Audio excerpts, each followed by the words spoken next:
And then I also want to share my screen.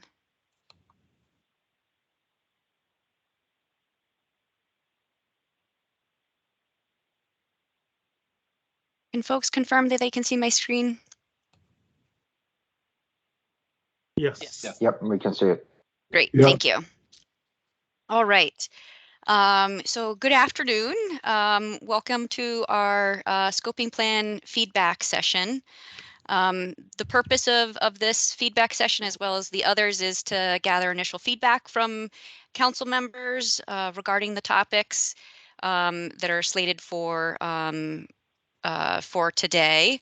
But basically it's to help us get organized so that we can go through the feedback in a well-organized way at the public council meeting in November. So just as a reminder, these feedback sessions are not deliberative. The feedback that's gathered will be summarized and presented at subsequent public meetings. And we are also recording these feedback sessions and we'll post them to the Climate Act website. So the topics that we have to cover today are transportation, waste, and local government.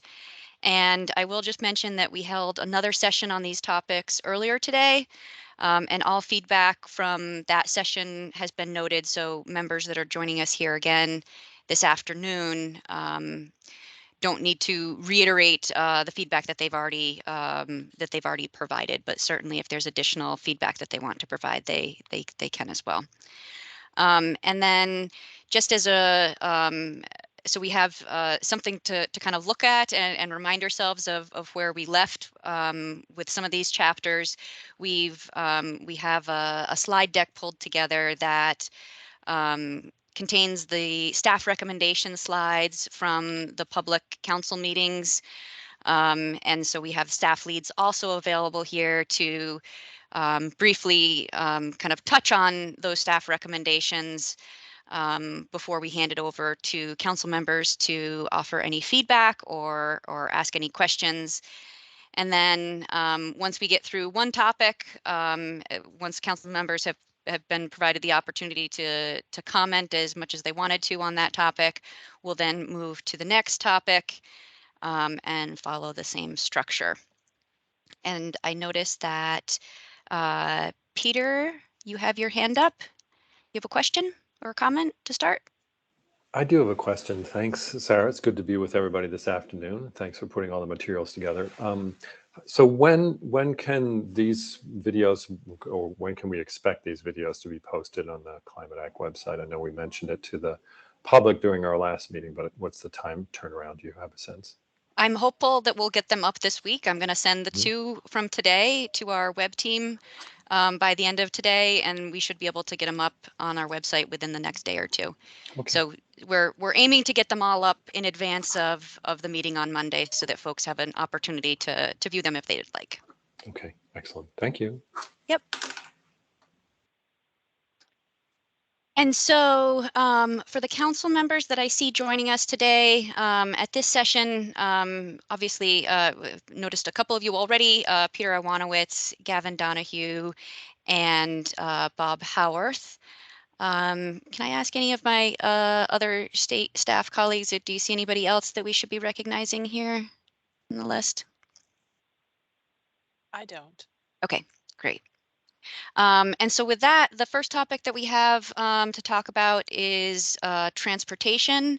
And we have Adam Reuter from NYSERDA here to help talk about transportation. So we do, as I mentioned, we have a couple slides that were previously presented at council meetings, but we could, Adam's prepared to walk through them quickly if that would be helpful. So just I would say a question out.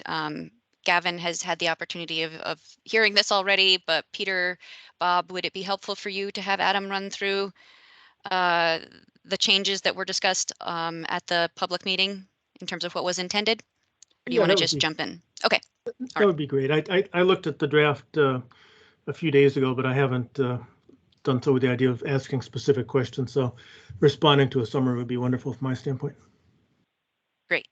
We will do that then. So Adam, over to you, and just let me know when you need me to advance any slides. Great, thanks, Sarah, and thank you all for joining us this afternoon.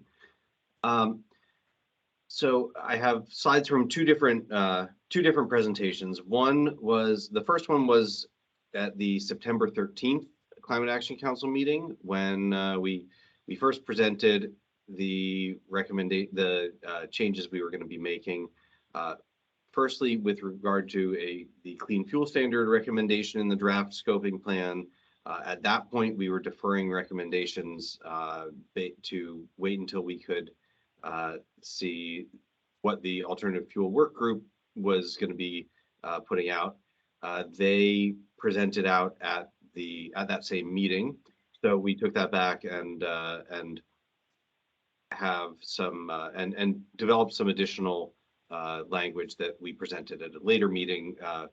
Wait till the next slide, and I'll say more about that. We also presented that we were recommending making a few changes around electrification, one being adding some detail on the adoption of California's pending Clean Fleet Standard, and with a specific focus on areas that are particularly important for reducing emissions in disadvantaged communities. And the second being emphasizing workforce development opportunities throughout the chapter. And we also had gotten feedback from the council on that call to make sure that we were emphasizing economic development opportunities as well. So we tried to do both in our edits to the chapter. On public transportation, we re-emphasized the need to pair expanded transit and other low carbon modes with supportive land use policies, which really are the most effective way of achieving those greenhouse gas reductions and making sure that that transit and low carbon modes are really a viable alternative for many New Yorkers. And then we also made some edits around the description of how we are proposing rail service, both for passengers and for freight, will play a role in the decarbonization of the transportation sector. Next slide. With regard to clean fuel standard, I'm sure you all recall that we came back on the October 13th Climate Action Council meeting with some further discussion of what the design of a clean fuel standard or clean transportation standard, as we're calling it in the scoping plan now, might look like. And again, these were merely these were really suggestions of what elements we could incorporate, and they were in response to the Climate Action Council's requests to have us address the climate justice working group's concerns around whether or not this type of program could prioritize electrification and deprioritize combustible fuels, particularly those that have a worse emissions profile for criteria pollutants than incumbent petroleum fuels. So we developed some thought on this. If you go to the next slide, I'm not going to read through all of this again because it was just a few weeks ago, and I think that you probably recall the conversation. But I just wanted to highlight how this translated into the chapter. First, in the chapter, we acknowledged that this is one of a number of policies that are somewhat related, and that rather than saying definitively that DEC or NYSERDA or New York State should adopt this policy, we started off by highlighting that DEC and NYSERDA should continue to evaluate and consider adopting some variant of a clean fuel standard that could achieve these goals that are outlined here. Importantly, this included that we should continue to consider what how this interacts with other policy measures, especially economy-wide measures that might be identified in the plan. and also looking at the benefit cost analysis associated with this and the organizational capacities that would be needed to implement something like this. Then DEC and NYSERDA should then assess the viability, need for, and efficacy of a proposed clean transportation standard before starting any regulatory process. We did include a lot of the discussion that we had with the council on the 13th in the chapter. And other than that, we made some minor edits throughout, updating with programs that have launched since the draft scoping plan was released in December and things like that. But those were the major substantive edits that we made. Thanks, Adam. And so now we can turn it over to council members to provide any feedback on transportation or ask any clarifying questions if you have them. And we'll do our best to answer any of the questions. And your feedback is really, this is meant to be an intake mechanism. And as I mentioned before, we'll summarize all of the input received at these meetings at the next council meeting as well.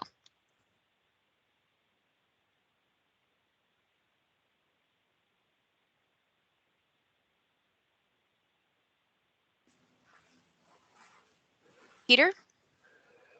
Yeah, thanks, Sarah. I mean, I don't know what level of granularity you want to get into now with all of us, but I'm happy to get very weedy if that's okay.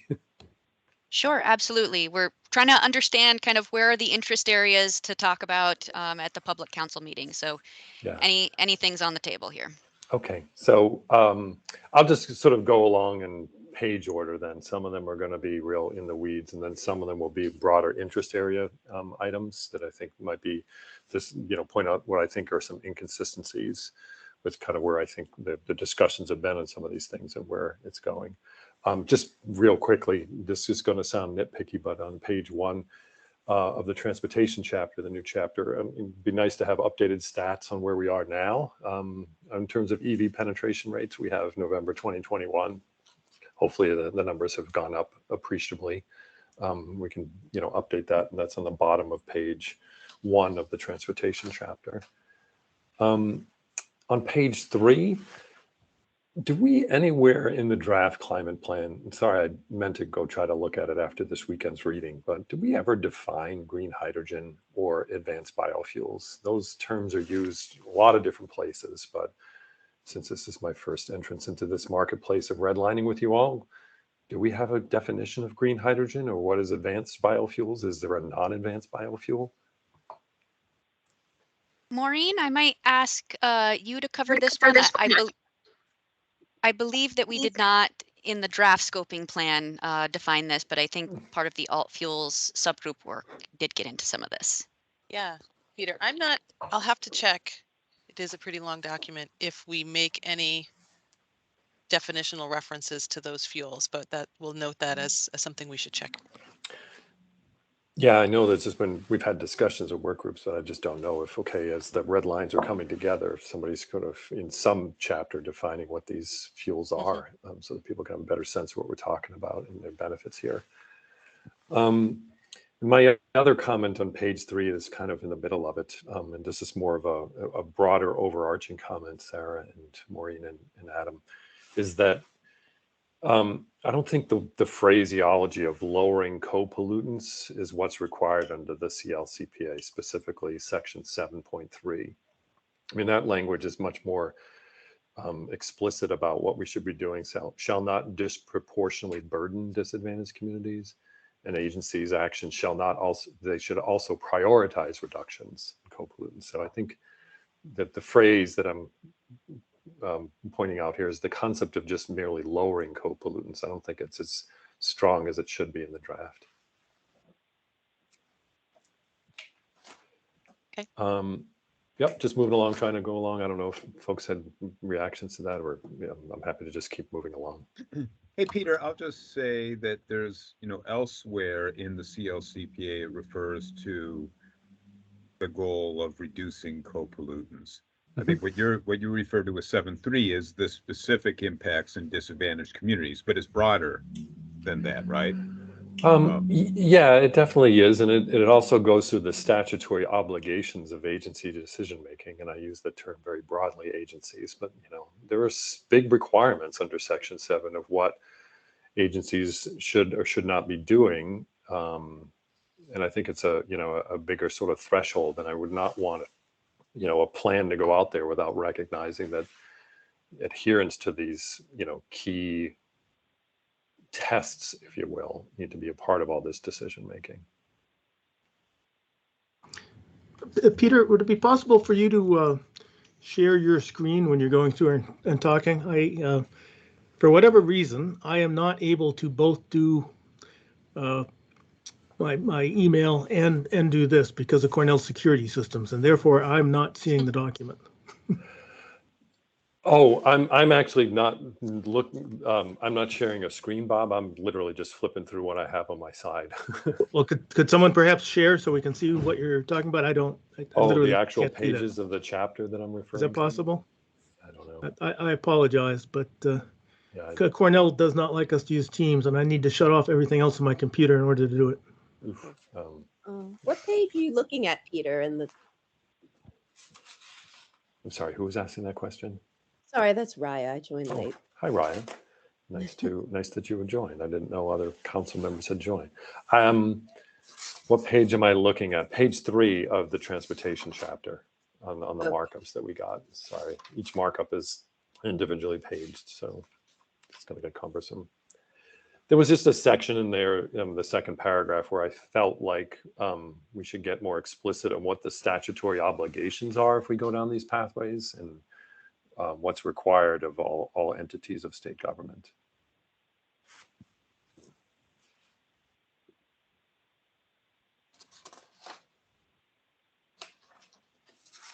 So I don't want to chew up too much time, knowing that we only have an hour for this, but why don't I try to advance things a little bit faster.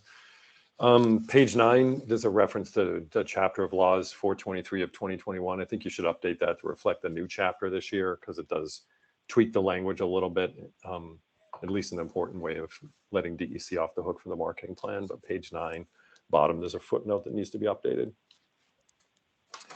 Page 11, I'd love to see some language in there about street side charging when you're talking about low income and convenient urban fast charging. I mean, we should just get plain spoken. We need to do a better job of street charging in the areas of the state where street charging will be needed. Adam, I don't know if you can answer this question real fast, but what's the difference between electric and zero emissions? There's a reference to this in the middle of page 26 under T12, the first paragraph. It says electric and zero emissions. Are we assuming plug-in hybrids, or? Zero emission is generally a broader term than electric. There could be hydrogen fuel cell vehicles that could be considered zero emission, or other technologies that we haven't even thought of now that are zero emission. Right. But wouldn't a fuel cell just be a different way to create electrons rather than a battery? You're just having electrons, and then ultimately it's an electric vehicle?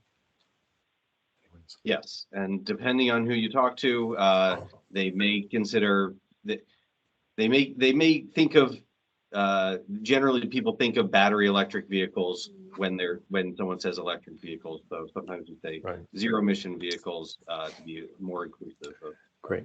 Okay, so maybe we just need to have a qualifier list saying fully electric, so we don't get into a situation where somebody thinks we're going to be moving into like just hybrid electric vehicles. And then also, hey, Peter, I think that may depend on where the specific reference is. So for example, the Advanced Clean Cars, as I understand, allows plug-in hybrid until 2035. Mm-hmm. Yeah. So you might want to just look at the language there on page 26 under T12 is what I'm referring to. And then also sort of in that area, given Adam's earlier presentation, I think the paper should use more coulds versus wills or woulds. And, in that paragraph, You know, I'm just going to read one sentence to everybody. Substituting sustainable renewable fuels for a portion of the remaining fossil fuel combustion will reduce. I mean, given that we still have to evaluate all these things in the overview that Adam presented, I think we should be scrutinizing things to suggest that it could rather than will or would.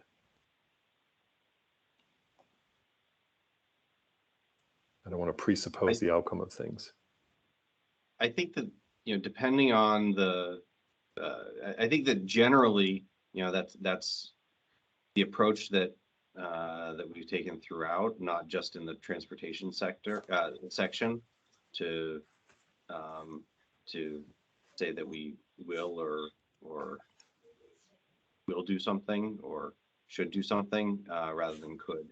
But in the case of the Clean Transportation Standard, we wanted to note that that was something that was still very much under consideration and depended on what was happening with the economy-wide policies and other policies before determining whether we were going to move forward with that.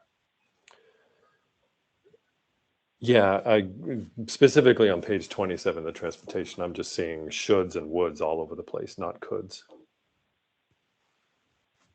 But there are certain elements of that, such as further conducting the analysis, that we felt should be a should, and then there were others where I think we were a little bit more cautious about whether or not we would go that direction, because there are a lot of elements that are optional, or there's some optionality built in that where we do say could. But yeah, I think it's a little bit more definitive, to be honest, but for the sake of time, I mean, I don't know how to sort of convey this, you know, because the PDFs you can't easily mark up and send back. This is what I'm talking about, but I'm happy to do that if folks need it. Then I guess my broader question about this, you know, the Clean Transportation Standard is, you know, that maybe it's just we're going to evaluate how far beyond we go past electricity. But I think there needs to be acknowledgement here that, you know, that we have to really seriously look at preventing hotspots and regressivity. The electricity sector, if the electricity is generated from, you know, the definition of renewable electricity, not just low carbon, I think we can sort of do that, particularly as we talked about in the working group. But I don't think we're as that convinced about other fuels like renewable natural gas or other biofuels playing in this marketplace. So I don't know, you know, going beyond electricity should be with those extreme caveats, particularly if electricity is not renewable.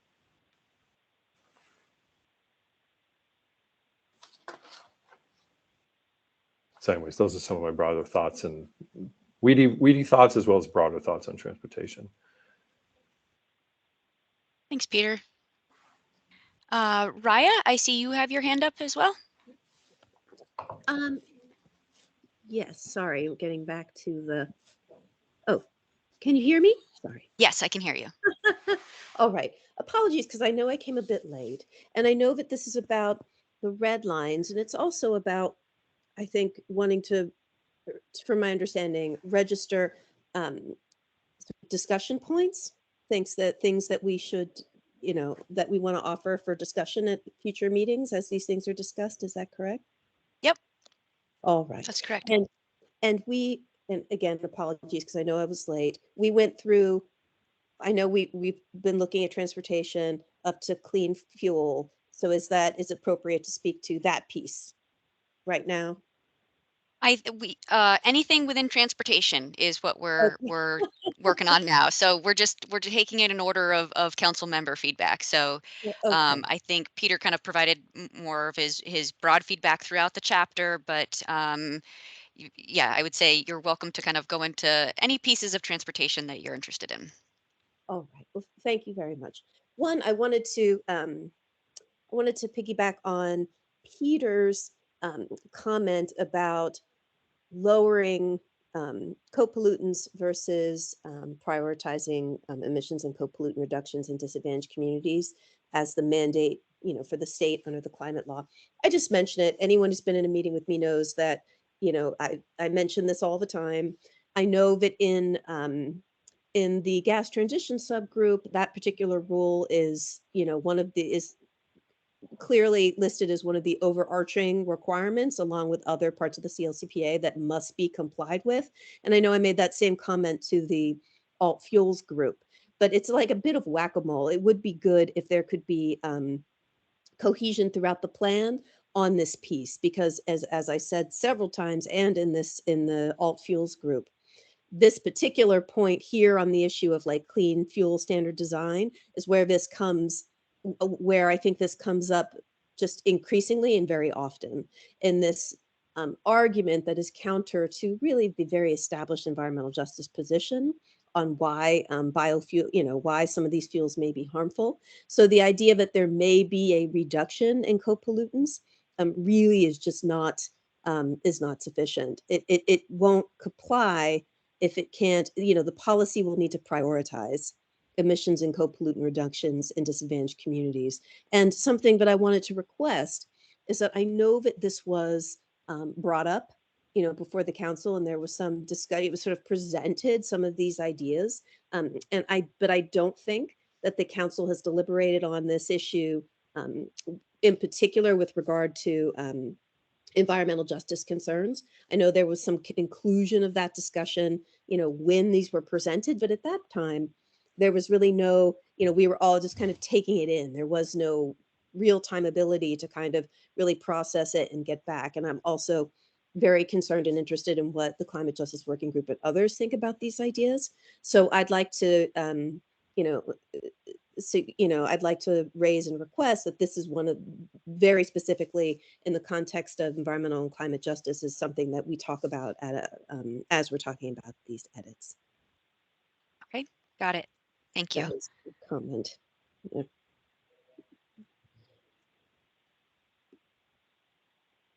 Anything additional, Raya? I see you went off mute, but anything additional that you wanted to provide in terms of feedback right now, or is that it on transportation? Well, at this moment, I'll yield the floor on transportation. Thank you very much. Thanks.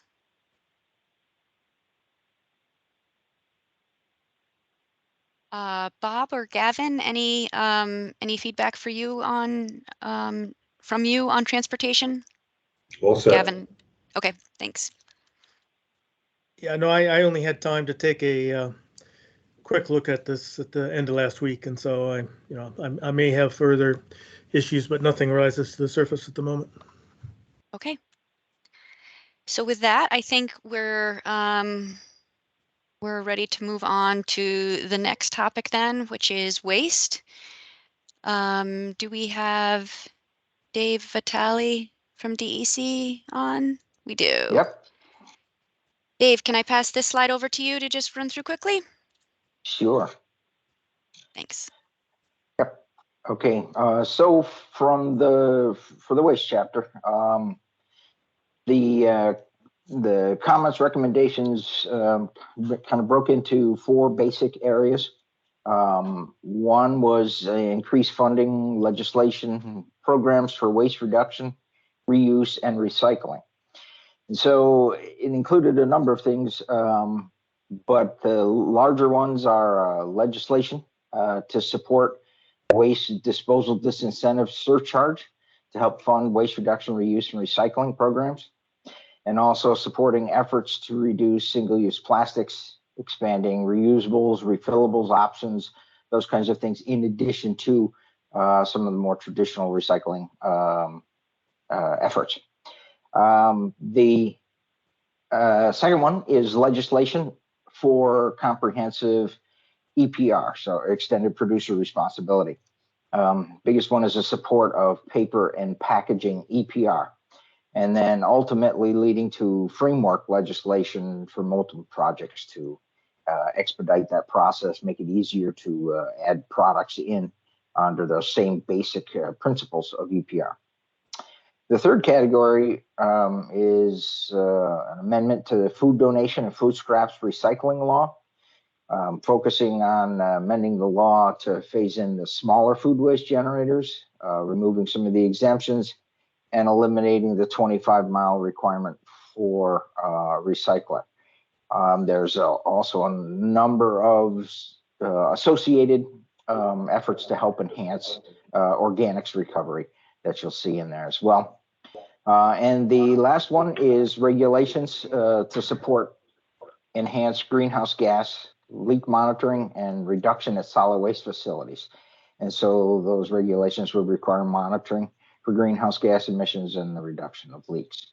So those are the four basic categories. We tried to incorporate all the comments and issues that were addressed by the council members and the Climate Justice Advisory Group. And so that was the basis for the adjustments. Thank you, Dave. Any comments on the waste chapter? Bob? Yeah, a couple of comments. And one of these is not due to a change, but still I'm questioning whether we should make a change. At the top of page 4, the document says, according to the EPA on a life cycle basis, 42% of the national GHG emissions inventory is influenced by energy and fuel consumed.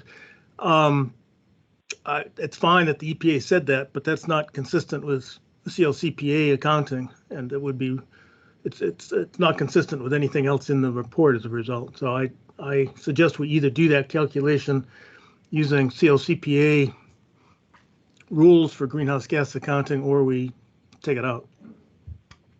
Would be a suggestion, or at least we discuss it. I'm not sure what the purpose is to put in something that's inconsistent.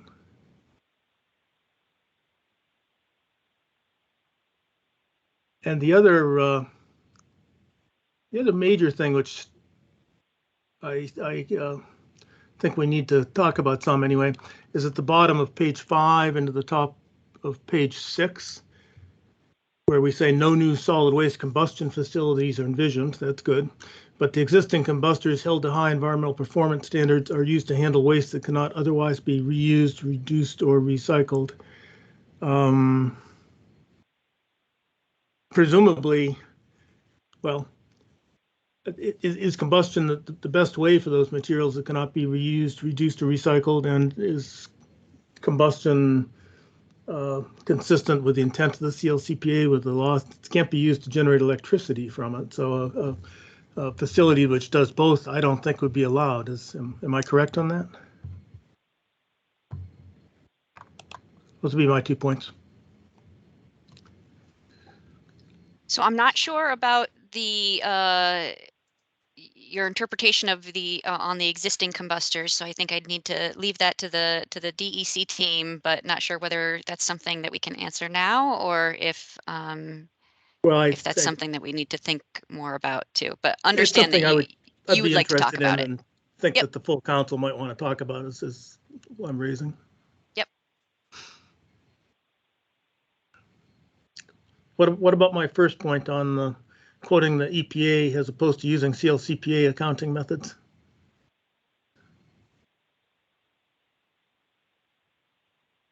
I'm not quite sure what how it helps us in part, and I think it's a little misleading because under the CLCPA guidance, the methane becomes much more important, which is the focus of much of the rest of the chapter. So I would think maybe just leaving that sentence out, but that's just my thought at the moment. Again, open to discussion with the full council, maybe. Yeah, that's a good point, Bob. We'll talk it through. If there's a compelling reason to include that data for some reason, we can describe that at the council meeting. I don't know off the top of my head, and if there isn't, then we can consider taking that out. It's a small point. I just find it kind of confusing, and I'd like to see us stick with our new law as opposed to the old EPA thing, which hopefully will eventually be changed as well. But thank you. Thank you, Bob. Raya? Thank you so much. I agree with Bob. It looks like like sort of a catch you know, in terms of having the EPA statistic, which was probably included to be helpful and provide support, but is not consistent with our accounting. So I certainly support that correction or perhaps just omission. And actually, it's the exact same comment that Bob had, wildly troubling support in more than one area of this, more than one instance of this document, to add support for the need to maintain current capacity or to maintain current sites. What this is about high environmental standards, I don't know. But I want to second both Bob's comments and his request that we talk about it. And just, I'm not sure where, I'm interested to know where this is coming from and why. It's wildly troubling. It's wildly troubling. And in fact, it's hard to see how, you know, this is such a fundamental environmental justice issue. It's hard to see how the plan can be consistent with environmental justice with this, you know, with this sort of omission that we've got to keep, you know, combustion of our current waste capacity in place. So I guess that's a question of why this late edit has come in this way. Yeah, it just, you know, these edits, it should just be the, you know, the way it was before.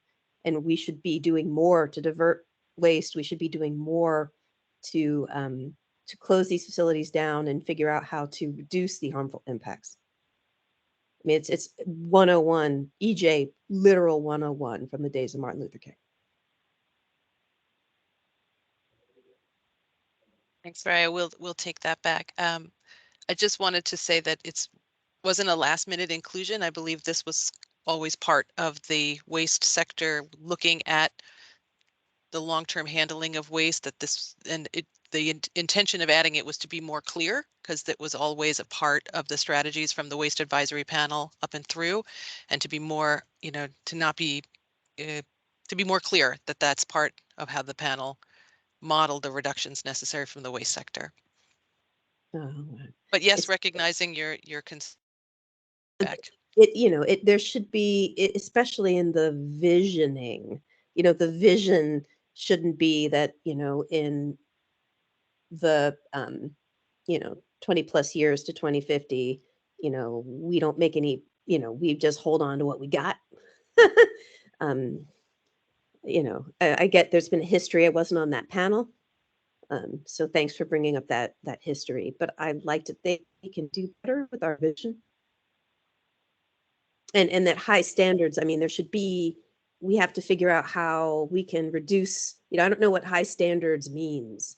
You know, high environmental standard, does that mean, you know, what that means? But we do need to be changing the trajectory of harm. So we should be, you know, improving air quality or somehow, like there needs to be, you know, this vision has to include something and other than just high standards. There needs to be some type of addressing of the underlying issues there.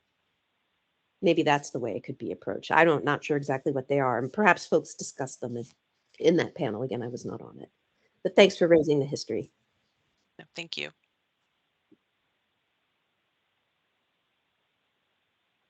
Oh, also, anytime that there is, sorry, last thing before I know other hands are up. Anytime that we're talking about combustion, you know, be it bio or otherwise, you know, and this is reflected in the subgroup work actually, but there needs to be, you know, that EJ analysis, you know, has to occur. And it can start in the first instance with no disproportionate burden, for prioritizing emissions and co-pollutant reduction. But we absolutely must not see a situation where we see more combustion of any sort around people in a way that would be harmful. So that could be a, you know, I think we should talk about it in the broader council, but I think that, and I can provide language, but there should be, you know, we talk about combustion, you know, bio or elsewhere.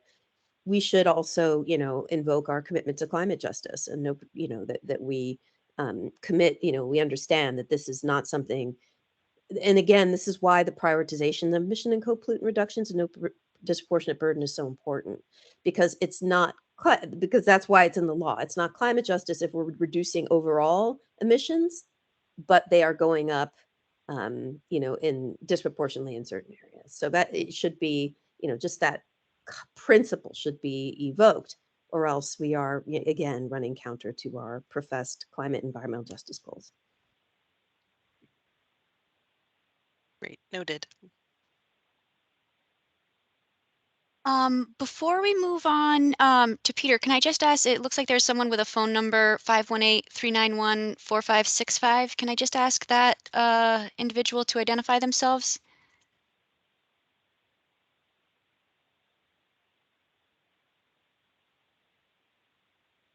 Sarah, that sounds like a DEC outgoing number, which is never what the person's actual number is. Okay. All right.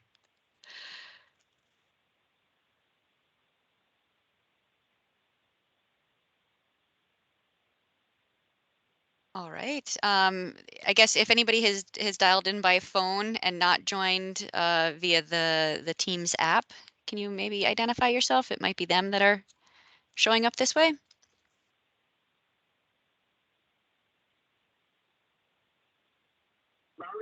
Hello, it's Gavin. Oh, hey Gavin. Nope, you're showing up as you, so you're good. Oh, okay. Thank you. Did you wanna make any statement on waste or provide Well, feedback I there? did my, I provide my feedback this morning and at the Yep. 10 o'clock hour, and I think, Dave took it, and I'm okay at the moment. That's for sure. Okay. Thank you. Thanks. Okay, turning to Peter then. Yeah, thanks, Sarah. Thanks, Dave, for that run through of it. I too would like to sort of address the points that Bob and Raya had made about the section about waste combustors existing past 2040, 2050, that adding in there about, that landfills are only used sparingly. I don't think any of us sort of on the outside, specifically people that worked on the renewable electricity definition or those other definitions sort of contemplated going beyond there. I'm wondering if it might sort of also be helpful to all of us, as we discuss this as a council, to see an overlay map of the draft disadvantaged communities and municipal waste combustion facilities. The DEC has a map, but it'd be nice to sort of see the overlay and show where these things exist, because I then think there's a lot of questions that we'll all have about it that could probably be cleared up one way or the other, and we can just get to this issue sooner than later. I can tell you the 6 out of the 10 that are in disadvantaged communities now, if that helps you in your thinking. But I mean, if maybe it's better just to have a map for the full council. It's up to you. Yeah, I mean, I would personally like to see an overlay map there. I mean, I can guess which of the 6, and then then there's also environmental justice communities too. That could be a category. Okay, the current ones are in disadvantaged communities are Babylon, Dutchess County, West Hudson Falls, Westchester, Hempstead, and Oswego County. Those are the ones in the disadvantaged communities. The potential environmental justice areas, it's a little different. It's Babylon, Hudson Falls, Westchester, and Covanta, Niagara. So a few fall out, another one's in. Right. Okay. Okay. Thanks, Dave. I appreciate that. Don't go through the trouble of mapping then, if that's all right. Whatever you all think. I'll do whatever you want. I know that there was language in the draft, and I think on the top of page 10, this is similar to what Bob was pointing out in the previous page. I think I'd like to have, serious discussion about what the council thinks the Public Service Commission is going to do as it defines zero emissions, if it defines it, or how they develop that whole program under public service law, especially with regard to emissions, because we know that the agency, DEC, will be issuing, perhaps renewal permits for garbage burning facilities, and, looking at the Greenwich operation in the Finger Lakes and the decision there not to issue a permit renewal because of it would violate the section 7.2. And I think that's a really important discussion for us because there's this sort of assumption, I think, being made in some places that we are going to go forward with allowing waste combustion for electricity. And I just don't think that's an assumption any of us can make right now. And it would probably be rather difficult given what the agency need, the DEC's emissions standards would have to be. Yeah, hey, Peter, on this point, though, I'd just like to make a point that I think there's really two questions here. One is whether waste combustors should be allowed, right? The second one is should they be able to produce electricity once we're at 2040 and there's the zero emission requirement. It's that latter question that is for PSC. It is for this council to decide, what recommendations for, waste combustors as a matter of waste treatment. Sure. I think we should. So it's possible they'll continue to exist, but just not be producing electricity. Well, perhaps, but an extension of a permit of a facility that was in a disadvantaged community could be really hard for the agency, in this case, DEC to do. So, I mean, I think that should be part of our discussion. Yeah. Yeah, I'm just talking about the difference between PSC's obligation on the zero emission 2040 and what's the council's role. And then what's the agency's role? I mean, implementation of section 7.3 and 7.2 really are agency responsibilities. Right. But at the top of page 10 of the waste draft, and this is a carryover from the draft that was out for public comment, is language that says that after 2040 will be addressed by the PSC, including how electricity generation from waste combustion will be handled. And I'm not sure that that's the definitive sort of way as to how New York State will determine if waste combustion could be an electricity source, because these facilities will have to get permit renewals from an agency that has a predilection towards denying permit renewals when it fails the climate test.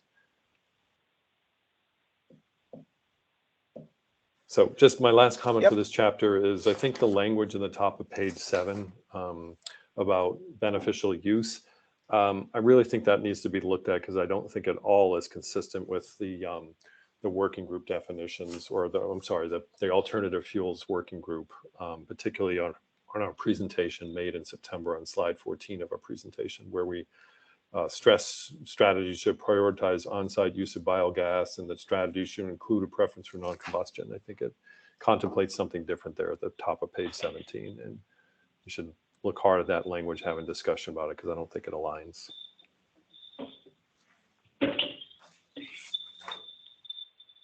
Peter, did you say page 7 or page 17? Sorry, Sarah, page 17. Okay, got it. Yep. Thank you.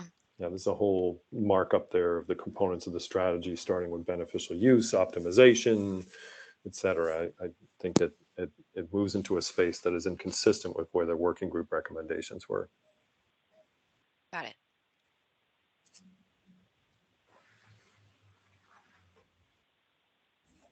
Is that it from you, Peter, on waste for now? Yes, thanks for asking, Sarah. Yep. And Raya, you've got your hand back up. I think it's back up, but let me know if it's a legacy hand. No, it is back up because I love the idea of seeing that map that was just discussed. If this, I mean, just as a Westchester, advocate, if this plan doesn't envision some type of closure or redirection or addressing of the Wheelabrator and Peekskill, then we cannot call this plan an environmental justice or climate justice friendly plan. Just can't. I think we all know what's happening with that facility and what's happening to that community. So that's just, I'd love to see that map. And again, I wasn't part of the of that discussion of, I wasn't on the waste panel per se, although I was one of the strong proponents that we should have a panel as opposed to it's more of an inside conversation. But I just, that is one of the state's most urgent environmental justice concerns from an environmental health perspective. I'm not sure how that fits in. Perhaps let me ask, you know, is there, does somebody, I mean, I'm sure folks are familiar with that, you know, particular facility. Does the plan envision, I think its permit is coming up, I don't know, I think it's 4 years or 5. You know, was there a discussion about the wheelabrator? Is the idea that the wheelabrator is due to these changes in the plan that that's now going to be kept in place? There were no, during the process, there were no discussions about specific facilities as in individual permits or facilities of when they expire, when they up. It was, the discussions of the group were broader based than specifically, facility specific. I know that there are, I'm trying to, I know that there are, there are folks working on it. There, folks have proposals in terms of what can and should be done. But I'm very concerned that this idea of maintaining current facilities, this language in the plan, doesn't, as a vision, doesn't take into account what's, and I'm not as familiar with what's happening in these other places, but I do know the urgency about what's happening in Peekskill. That is a community that is literally choking and like needs emergency assistance. I think this crosses over into some of what Peter was saying about the other tools, I guess, that the CLCPA 7273 provides through the permitting process. So I think it's crossing over with what some of what Peter was trying to suggest needs to be added in as language. Maybe, Yeah, so- maybe. Oh, I was going to Go say maybe up places where you say existing facilities. I don't like this language about high standards. That's, to me, sounds very meaningless. Maybe that's a place where, caveat, pursuant to, CLCPA's, section 7.3 or whatever, can be used, or, there needs to be some type of caveat or some type of language there. Yeah, Raya, it's Jared. I'm just sort of wondering whether you can sort of generalize from the Wheelabrator facility to sort of what are those considerations that should be reflected in this plan that would apply more universally to maybe to the 6 facilities that Dave identified as being in disadvantaged communities. Is there a way, I guess I'm going back again to caveating or adding more detail about the language about existing facilities? Yeah, I mean, this is the council's plan. And so, Raya, if there's language you would like to see considered, I think you should put that forward. All right, I can certainly suggest a particular edit in the red line, but it definitely there are these couple places that, have inserted this idea of the existing facilities. And so in both the vision and in the capacity discussion, there needs to be some kind of caveat, or I don't know how specific things there should be an overarching caveat that alludes to, section 7. Which, by the way, I don't think any particular officer or agency isn't under the purview of, be it the PSC or anybody else. But I think that could be, maybe in the near term, there could be a quick edit to that language, and I'm happy to proffer some more. And it certainly should be something that we discuss. We've got, and I'd love to take a look at that map. I'm not as familiar with all the facilities in the state, but I know there are folks who are. So does that answer, I think, some qualifying language to where there's a mention of existing facilities that mention section 7 and the need to address environmental justice more broadly. And then I can see what else I can proffer, and I think we should talk about it.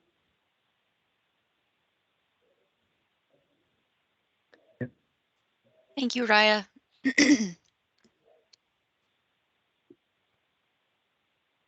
Raya, did you have anything else that you wanted to? It looks like you took your hand down and put it right back up. Sorry. No. Oh, did I? Oh dear, that's me. That could be my side. I don't know. Sometimes these apps. Okay, so it sounds like you're all set for right now then. And so I see Bob's hand is up. So we'll go to Bob. Yeah, just to beat a dead horse a little bit more, it would be helpful to me to have a little bit more information going into our meeting of the council as to what that statement on pages 5 and 6 is about. So it's, I mean, I agree that Hill to High environmental performance standards isn't specific enough, but I'm also wondering, can I get my head around what kind of waste is there that in the future we don't think we should be able to reuse, reduce, or recycle? And I might add, or compost or digest or whatever. I mean, presumably we're not talking about food waste here, right? And we're not talking about paper or wood. And so what are we talking about that will burn, but that can't be composted or digested or used in some other way?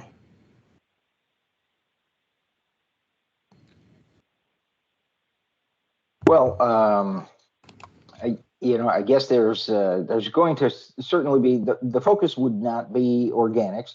Doesn't mean that there won't be some organic contaminated paper or paper products or things like that that wind up as part of residue as through any type of processing facility. And so a lot of times it is that residue that falls through a recycling process or even organics that again contaminate something else, which then makes that potential product a paper product that falls through. There are a lot of the those types of mixed types of streams, so a product that has multiple types of components. It's some of it's very difficult to recycle independently, so it could be say a vacuum cleaner. So it has metal components, it has plastic components, it has rubber components. And so as you try to process through various processes, the metals may fall out, but you might want to have some rubber, you might have some plastics and some other components. So at the end of the day, if 85% reduction is achieved in 2050, that still leaves 15% of waste that still has to be managed somehow. And so right now, the municipal waste combustors in the state process just about 15%, a little bit less than 15% of the waste stream. So that just to give you some context of but I would imagine a lot of what they're combusting now is food waste and paper that's not recycled, et cetera, et cetera. And so I think we ought to be as clear as possible that certainly over the next 20 to 30 years we need to figure out better ways to deal with waste than we have now. And as part of that, incineration should perhaps be the least desirable, and I'd like to be more explicit about that. Maybe there's more of a research component in here. I mean, I'm sure I'm sounding naive. I was in New York City 2 weeks ago. I walked along the streets a lot, so I know there's a lot of strange stuff in the trash streams. But still, moving forward, we must be able to find better ways to deal with most things. And okay, maybe we'll still have plastic and rubber out of vacuum cleaners, but let's wherever we can find better ways. And it's not like UNDEC and others aren't trying. I get that totally, but I think we should make it more of a societal priority with more resources behind it. Thank you.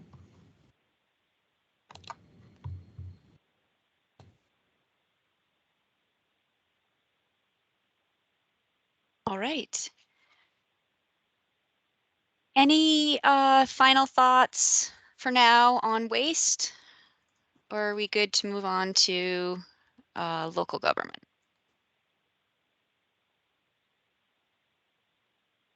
All right, let's move to local government then. And we've got Sarah Crowell from Department of State up to talk us through the staff recommendations here. Sarah? Okay, thanks. And hey, everyone. So as you'll recall, so this is the slide. As you'll recall at the CAC meeting in September, we combined land use and local government comments into a single set of recommendations, a single set of slides, because they are so sort of intertwined. So this slide represents those recommendations related to both changes to both chapters. So I'll talk today about local government, and then when we come back together, we'll talk about how these are reflected in the use chapter. So going through the afforestation, reforestation, that's really mostly in land use that isn't really directly addressed in this section. Smart growth and TOD, again, it's mostly land use. So let's go on to local and regional support. That's where really this chapter came into play a little bit more. So there was, we heard recommendations to or comments to place a greater emphasis on the role of regional partners, land trusts, et cetera, in conservation and protection and planning efforts. So to that end, we added are proposing adding a recommendation to support intermunicipal planning and regional planning. That section that is also addressed in more detail in the land use section, but we did touch on it in local government, just to talk about supporting intermunicipal planning. And then there was a request to clarify that the recommendations that the state support recommended in the plan to local government also be extended to include entities such as conservation advisory councils, EMCs, and other sort of similar municipal bodies. But to that end, we added added that language in the chapter, sort of specified that those groups are included. In addition, we added some additional language as well, recommendations about specifically about providing training and educational materials to support capacity building at the local level. That was sort of to strengthen the recommendations about supporting local government, and also in recognition of some of the comments about the differing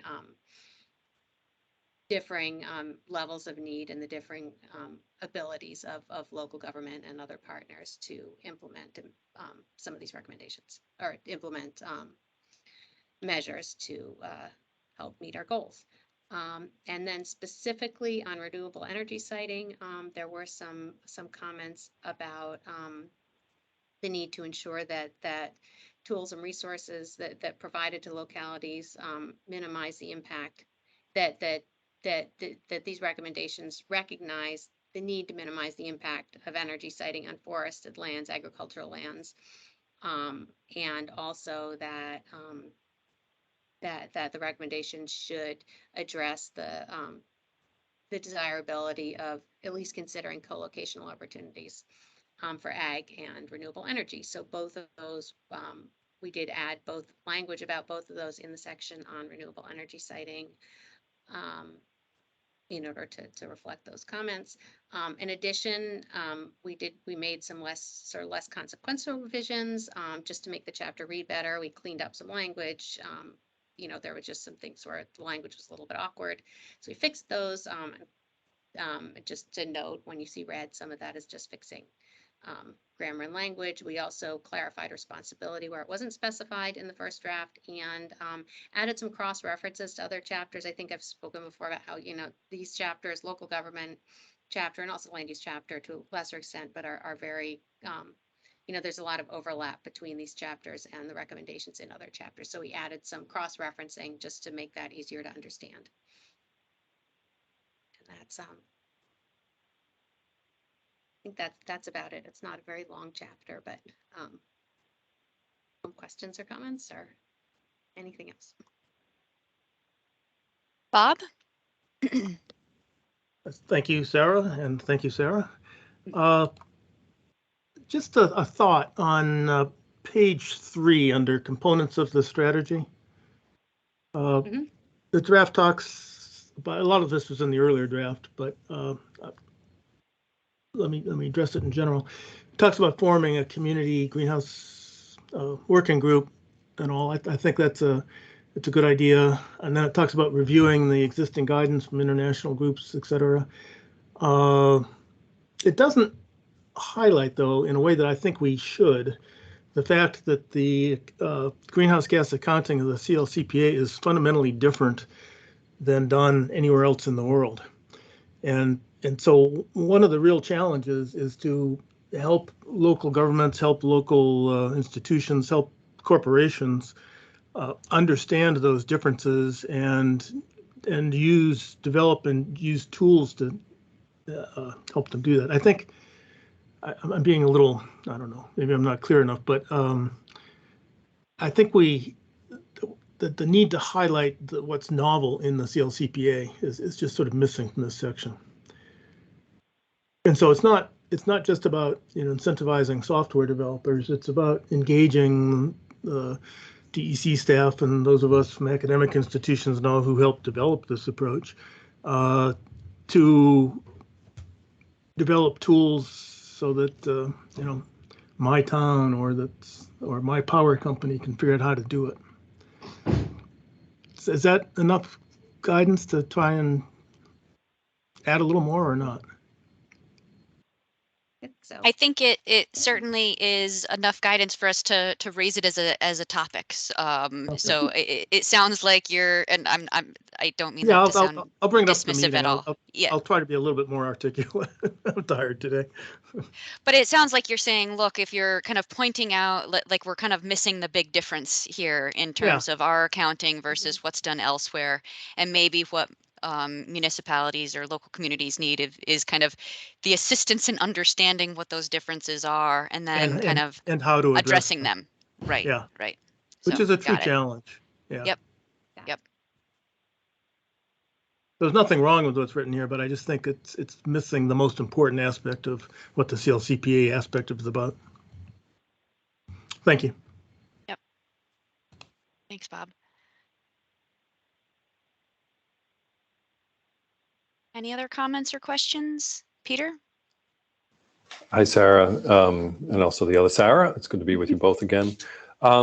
Similar to Bob's in this section, I know this was in the draft, but it jumped out at me here on page 3 and then also in the bottom of page 7. Be great to also envision from the Climate Council's perspective that we should have community-based organizations working on these things as well. I know a lot of local governments, when they put together comprehensive planning, pull together cross-section of interest to do comp plans. We should be encouraging and supporting that too. And it's definitely a comment you'll hear when we get to the just transition discussion. I think that's on Thursday. Okay. There's a lot of governments, and government entities and even academics talking to each other about these things, but not community-based organizations in the true spirit of just transition.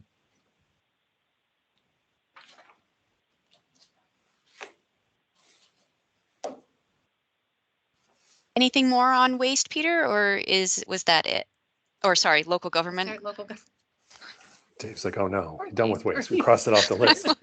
Don't give him an opportunity to find more. But there is no waste in local government.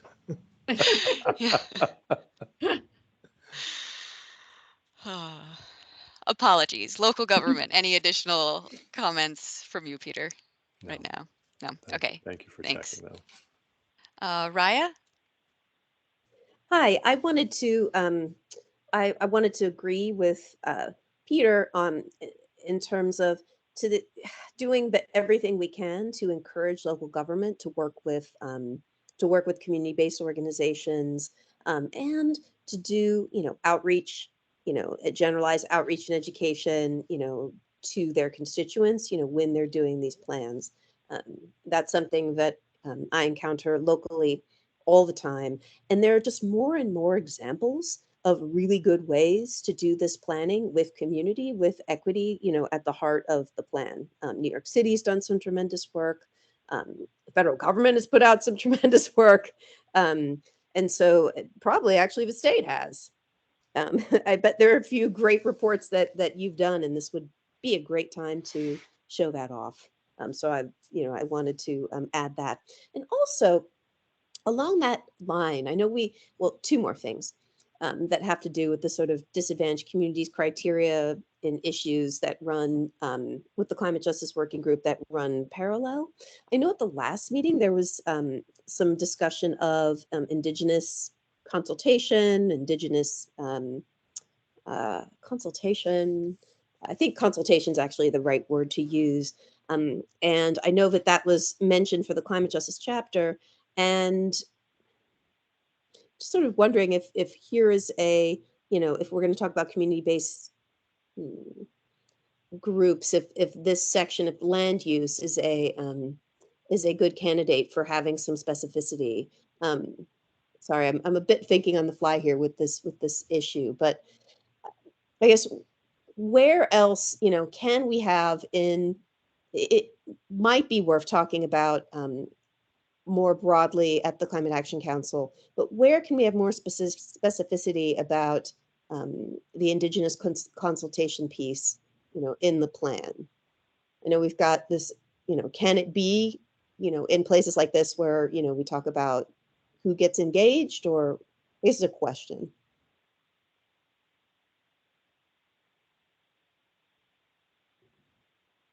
Yeah, I think that seems like something worth discussing and bringing up, right? Sarah, Yeah, at the CAC? Yeah, I would say, right. I think there's probably a number of areas where it might seem, where it could fit in. I know we are talking about including something in the climate justice chapter, but I hear what you're saying, Raya, of kind of, or I believe I hear what you're saying in terms of, in like the specific chapters, can we kind of hit it up again, to kind of reinforce that intention. And so I think that's, yeah, maybe there's I guess and certainly we could discuss that. Yep.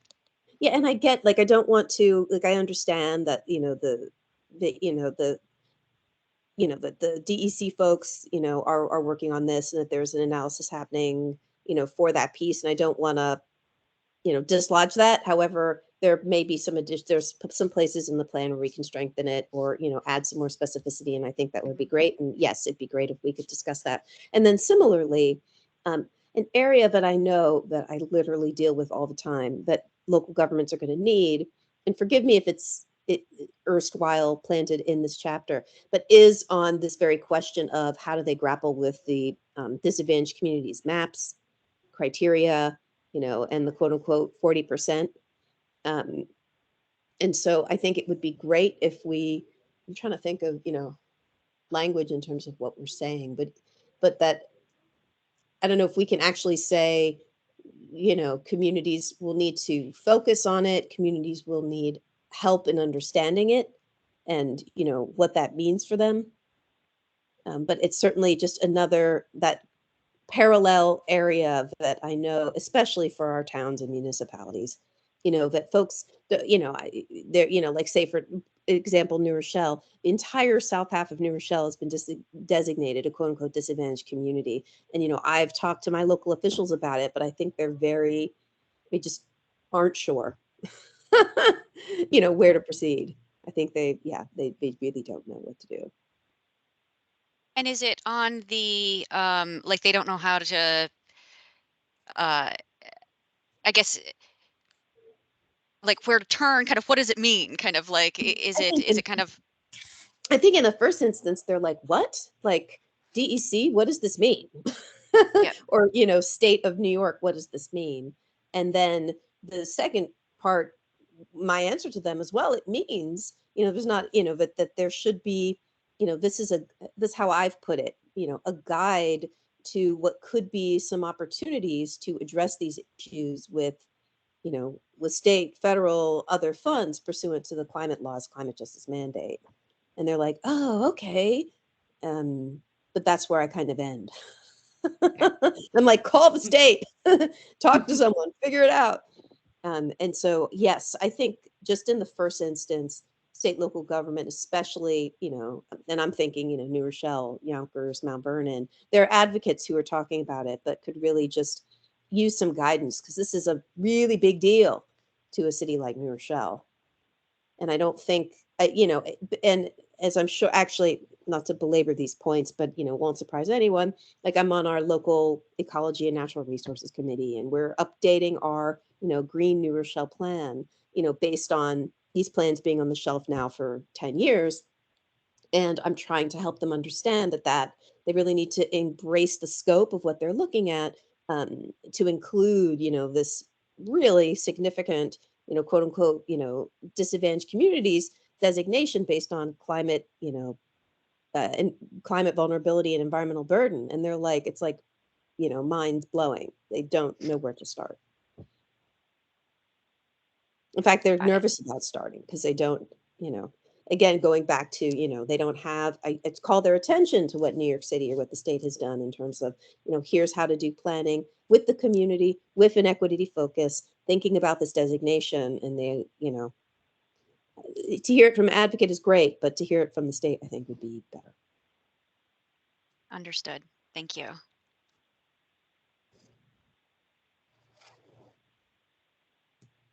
Anything else on local government, Raya? Or Peter, your hand is also up too, again, or maybe?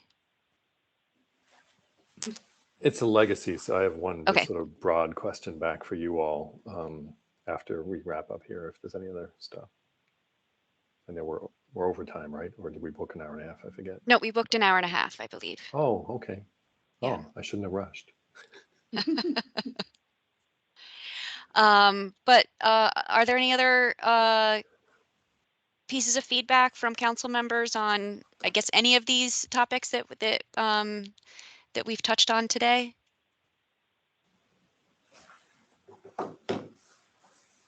All right. I'm not seeing any. So Peter, you wanted to say something? Yeah, I guess I should have asked the question at the outset. Is this the type of dialogue you all had envisioned from a staff perspective on this? Levels of granularity, less granularity. I mean, or as I prep for Thursday and the future meetings, I will hold my questions in a different way or keep them the same pattern. So personally, from my perspective, this is exactly what we're looking for, is kind of, areas specifically. It's like where